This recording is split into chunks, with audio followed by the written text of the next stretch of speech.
Hi lovies! Welcome back to my channel. For today's video, share ko sa inyo yung bigay ng Kenny Rogers na package ulit. Yes, sorry po, ngayon lang po ako nakapag-upload ng video for this year, 2025. And yes, welcome back. Thank you so much yung mga nag-support sa akin all throughout. Lahat talaga ng mga vlogs ko, mga short videos, ganon, sinusupport nyo. Kaya maraming salamat po. And right now, ito yung first ever vlog ko this year, 2025. Kaya samahan nyo ako at isupport nyo pa rin ako sa aking YouTube channel.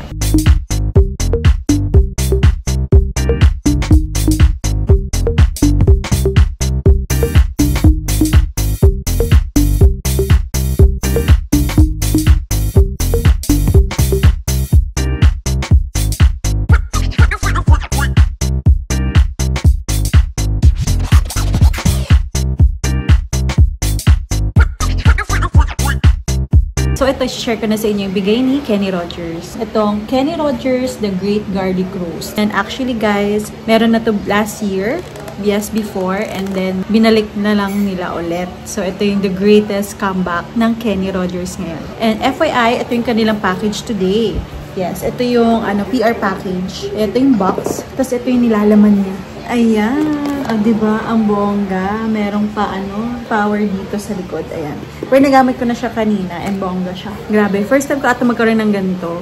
Or, yeah, I think ngayon lang. And thank you so much, Kenny Rogers. Napaka-bongga palagi ng package nyo. Binibigay nyo sa aming mga influencers. Kaya maraming salamat. So, ito nga ang kanilang garlic roast na chicken. So, ito siya. Ayan. Nilagyan ko na po ng sauce. Yung mismong garlic sauce. And then, syempre, yung garlic itself. So, ayan siya. Yes, as in, buong-buo talaga yan. Yes, sa mga mahilig sa mga garlic dyan, perfect sa inyo tong garlic roast ni Kenny Rogers. And ang sarap ng sauce niya, guys. Kahit sabihin natin puro garlic, pero masarap yung timpla niya. Syempre, it depends sa taste ng isang tao, ha. Pero ako, kasi natry ko na siya and nasarapan talaga ako. And until now, ganun pa rin siya, ha. So, hindi nagbago. So, yan siya. Isang roast chicken with the great garlic. Diba? Apakalaki. Sulit na talaga. Next, ito, yung mga bigay nila. Ito yung parang solo beef. So, ito yung roast. Dalawa yung binigay nila. So, ito yung isa na solo beef na roast chicken siya. So, ito yung chicken. Ganyan yung part na binigay. And then, syempre may kasamang rice. And of course, yung kanilang sauce. Ayan. Hindi pwede mawala yan. And then next, yung muffin. Laging kasama yung muffin. Tapos, ito yung kanyang, yung steamed vegetables. And then, yung kanilang bagong, yung creamy spinach. Yes, ito yung pinakabago nila pala, mga lovies. Ayan, itong creamy spinach. Ayan, nung tinikman ko siya, napakasarap niya. Ano siya is, masos. Yes, creamy nga, di ba? Creamy siya. Yes, tapos ayun, napaka-healthy kasi it's spinach. Kaya masarap siya i-combine also dito sa may garlic roast natin. Yan, lalo na kapag binili nyo tong itong klaseng solo bean nila, masarap pag pinagsama nyo lahat-lahat yan. Tapos, take note, pwede kayong magpili ng ibang side dishes, ha? Hindi lang ito.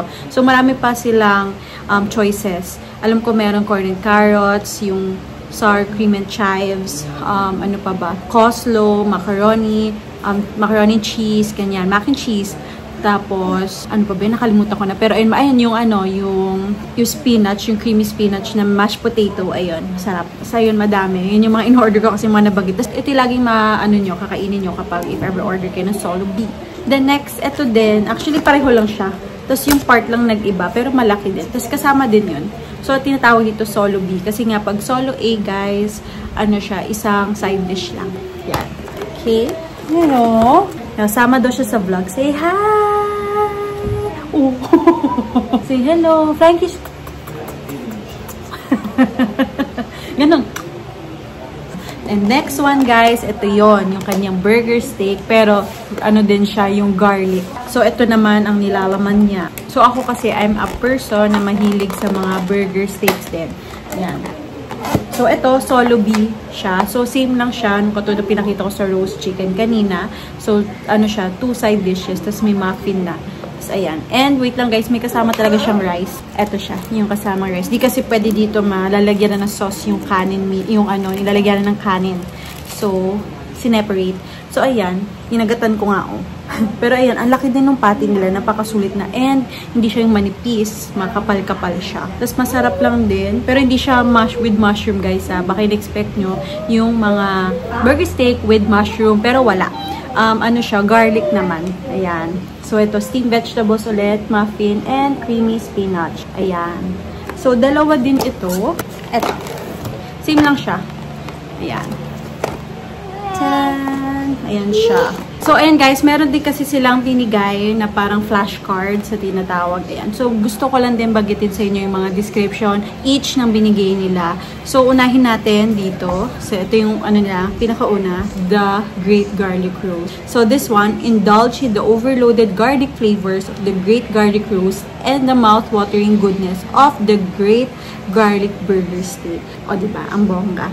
So, yun nga, may burger steak plate, tapos solo plate, solo di siya, tapos may creamed spinach. So, ito, yung sa solo bean roast, indulge in the Great Garlic Solo Bee Roast, our signature roasted chicken marinated in a unique blend of herbs and spices infused with the bold flavor of garlic.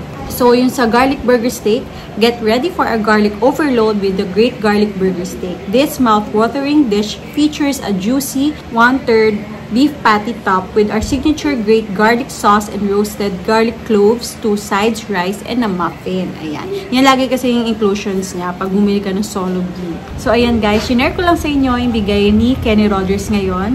So, I really hope na nagustuhan nyo tong content ko. And grabe, na-miss ko ang pag-vlog in fairness. Kasi ang tagal ko yung last upload ko, diba? I think it was 3 weeks ago pa. Yes, last year, December. So, ayan. Before I end this video, of course, I would love to thank Kenny Rogers family for sending your products or your foods, actually. Maraming salamat po at nag-enjoy ako. Na-try ko na to last time and napakasarap. You never failed us talaga. And, ayun, favorite din namin ng family ko, yung Kenny Rogers. Yes, alam nila yan kasi lagi ko sila tinatag sa stories ko. Yes. So, ayan nga. Sa mga hindi nakapag-try last year ng kanilang The Great Garlic Roast. Ayan. Pwede nyo na siya i-try kasi nga it is the greatest comeback ngayong 2025. If ever napanood nyo to at na-try nyo na nga to, comment below kung ano yung naging feedback nyo or reviews nyo with their food.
So, this is the end of my video. Thank you so much for watching. I really hope na nagustuhan niyo tong content ko. If ever you have any comments or suggestions, kindly comment below. Don't forget to like, comment, share, and subscribe to my YouTube channel, Pami. I'll see you in my next vlog. Bye!